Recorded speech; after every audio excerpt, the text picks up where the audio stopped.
There came unto him a woman having an alabaster box of very precious ointment, and poured it on his beard, on his head as he sat at meat. But when his disciples saw it, they had indignation, saying, to what purpose is this waste? For this ointment might have been sold for much and given to the poor. Now, there's some accounts where it says Judas Right. was the one that said that, but in this account it says the disciples. Go on. When Yahushua understood it, he said unto them, why trouble ye the woman? For she hath wrought a good work upon me. Mhm. For you have the poor always with you, but me you have not always. For in that she hath poured this ointment on my body, she did it for my burial. Mhm. Excuse me. Verily I say unto you, wheresoever this gospel shall be preached in the whole world, there shall also this that this woman hath done be told for a memorial of her. And that's the only woman that Yahushua honored. Right. That was it. And that was a great act that she did. Right. But then, if supposedly Mary's supposed to be this mother of God, why wouldn't he make mention of that? Where's the doctrine that Yahushua taught that? Right. Wouldn't Mary that be... was divine and all. Now you had all these guys with different councils, right? You had the council, the Nicene Council, Yep. where they say we're going to make Mary divine. Why didn't they consider that? Right. That Yahushua in his day, when he was doing his ministry, he didn't put Mary on a pedestal. Right. That's right. That's right. All right. Pause.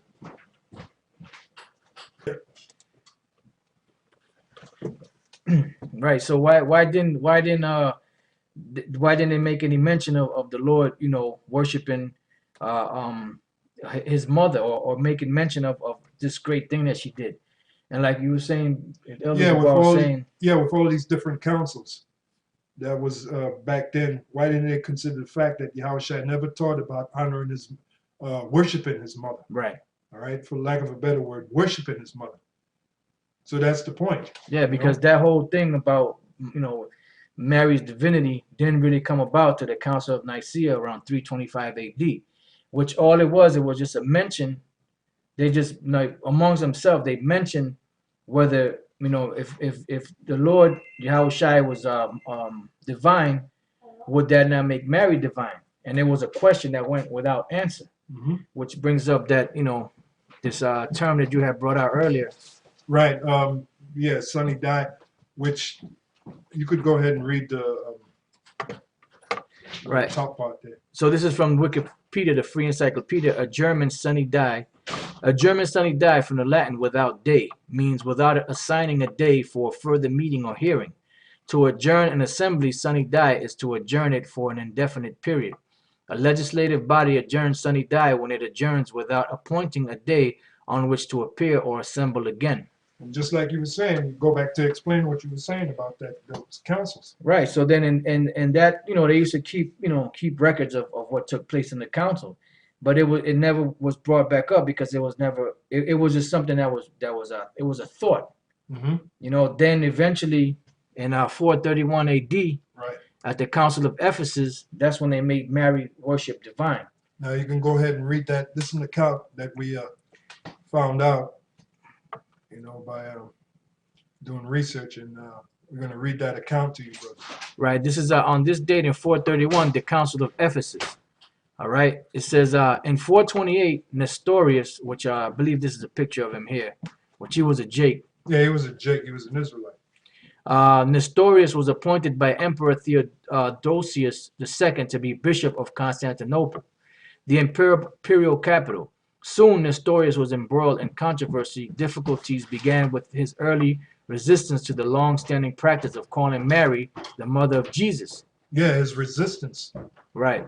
Notice that word there. So now the resistance wasn't them calling Mary the mother of the Lord.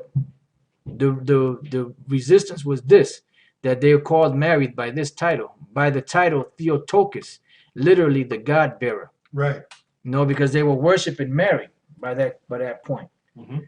It says Nestorius favored Christotokos, the Christ bearer. In other words, she bore the Messiah. This he believed would better accommodate the distinction between the two natures of the anointed, the distinction between his divine nature and his human nature. This was risky business. The established use of the terminology in almost any context dies hard, but in the religious context, battle lines can be especially dangerous.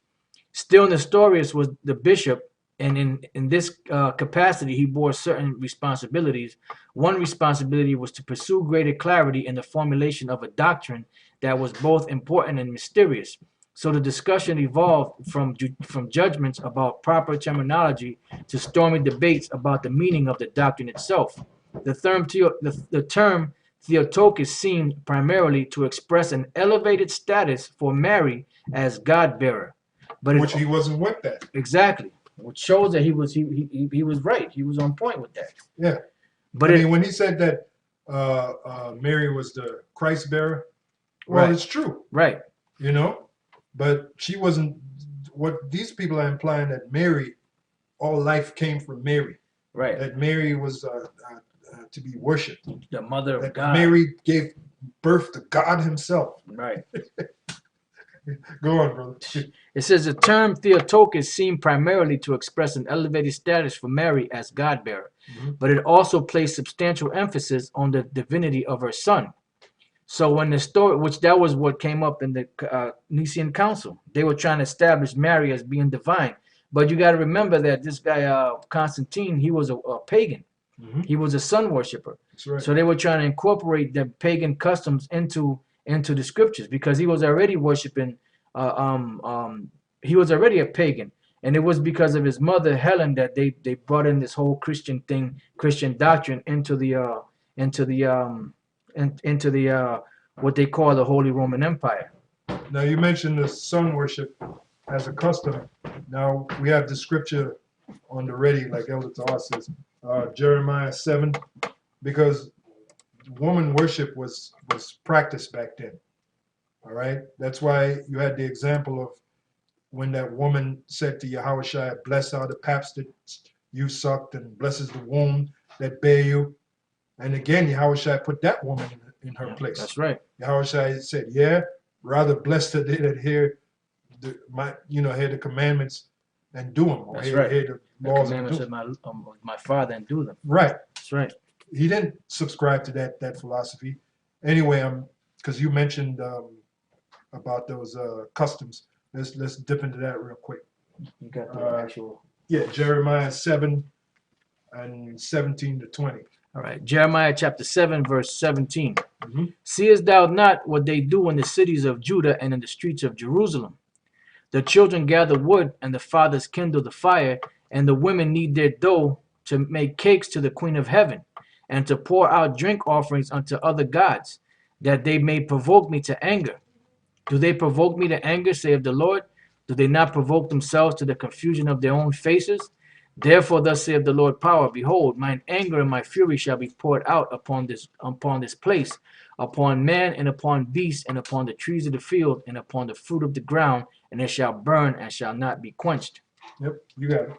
So basically, that's the point is here in the 18th verse, the children gather wood, and the fathers kindle the fire, and the women knead their dough to make cakes to the Queen of Heaven, and to pour out drink offerings unto other gods, that they may provoke me to anger. And that's all they did. They took that situation with Mary, which they didn't even do that. The Jews in Jerusalem, some of them weren't into that. It didn't come till like later on, around the time of the Nicene Council, when the Mary worship was really getting on its way. Yeah, till later after Israel was totally destroyed, after 70 AD. Right. That's when, pretty much the nation was destroyed. So, they went heavy into the Queen of Worship. But like Elder Ramlab said, in the time of Yahushua, that wasn't really practiced back then. That's right. All right.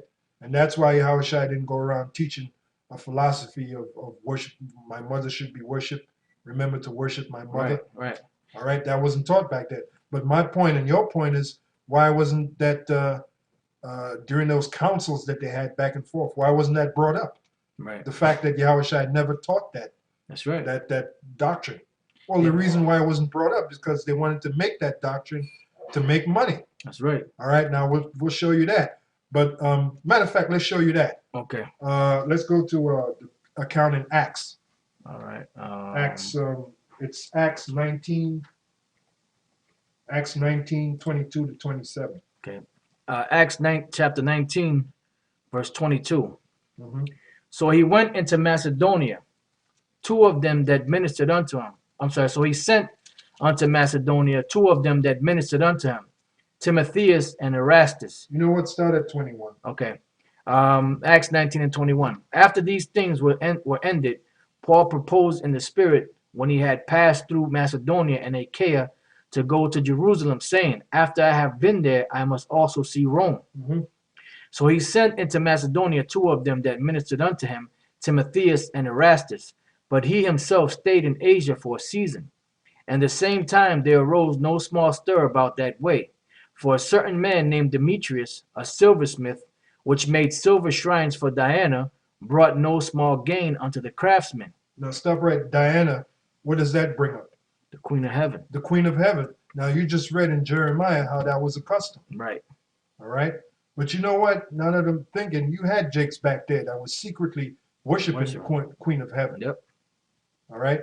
That's why later, after we read this, we're going to read the statement that this woman made to Yahushua and how Yahushua put her in a place. Right. All right. Go on. It says, for a certain man named Demetrius, a silversmith, which made silver shrines for Diana. Wait a minute. Who was Demetrius selling those silver shrines to? To other Israelites. To other Israelites. Why were they buying those silver shrines? Because they were in the same Israelites back in Jeremiah that was worshiping the queen of heaven. That's right. So when that philosophy of the virgin birth and all that crap came up, it's no small mystery that the Israelites were all into it, and they're still into it to this day. Yep. All right, go on. Brought no small gain unto the craftsmen, whom he called together with the workmen of like occupation, and said, Sirs, you know that by this craft we have our wealth. Which proves what Elder Gabar was saying, that they were doing it for money. You know, and that's all about money. And yeah, go ahead. No, that's the reason why the so-called church fathers of the Roman Catholic Church incorporated that pagan worship into the church, because they wanted to gather those pagans out there, you know, to get money from them. And they knew that if they went directly according to what the scripture said, those pagans weren't going to be with it. But if they made it appealing for them, they can get the people that are in the church and those pagans that were outside of the church, which are Israelites, into the church, so they can make money off of everybody. They could corner the market. Yep. And that's why another reason why they teach everybody could be saved. Right. You know, because it's all about. You notice these churches out there, they accept anybody. Yep. Why? Because it's more money for their pot. That's right. All right. It fattens up the money pot. Right, and that whole worship of that whole doctrine of the whole world can be saved and anybody can be saved goes back to Jupiter, you know. There you go. And then, you know, maybe, you know, if we get a chance, we'll hit it for another time. Yep.